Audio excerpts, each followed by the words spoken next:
সহযোদ্ধা শহীদের রক্ত মারিয়ে আমরা আজকের মঞ্চে দাঁড়িয়ে আছি।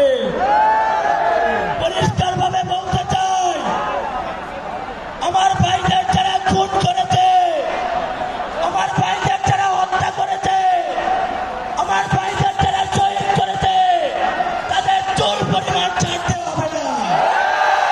প্রয়োজনে দ্বিতীয় বিপ্লবের ঘোষণা হবে। বিপ্লবী সহযোদ্ধা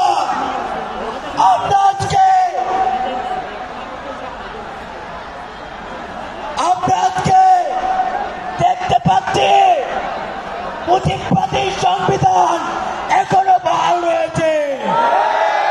সেই সংবিধান বাংলাদেশের নাগরিকের অধিকার দিতে পারে নাই। সেই সংবিধান দাড়ি টুপিওয়ালাদেরকে অধিকার দিতে পারে নাই। সেই সংবিধান আলেমদেরকে জঙ্গি বানিয়েছে। সেই সংবিধান বাংলাদেশে থাকতে পারে না। আমরা পরিষ্কার ভাবে বলতে চাই, এই বাংলাদেশের ছাত্র জনতা কখনো বুলেটে ভয় পায় নাই। সেই বাংলাদেশ বুলেটে ভয় পায় নাই, সেই বাংলাদেশকে ষড়যন্ত্র দিয়ে রুখে দিতে পারবে না, আমাদেরকে দবাই দিতে পারবে না। পরিষ্কার ভাবে বলতে চাই, আমরা যখন ঘর ছিঁড়েছিলাম, আমরা যখন বলেছিলাম আমরা নাও ফিরতে পারি, আমাদের ফেরার আর কোনো ইচ্ছে নাই।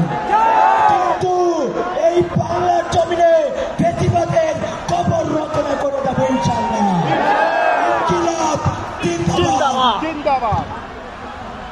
এখন বক্তব্য দিবেন বৈষম্যবিরোধী ছাত্র আন্দোলনের কেন্দ্রীয় সমন্বয়ক, গণঅভ্যুত্থানের অন্যতম নায়ক রিফাত রশিদ। বক্তব্য দিচ্ছেন রিফাত রশিদ।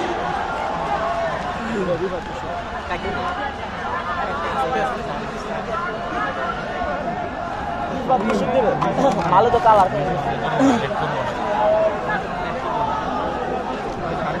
সংগ্রামী সহযোদ্ধারা কেমন আছেন সবাই?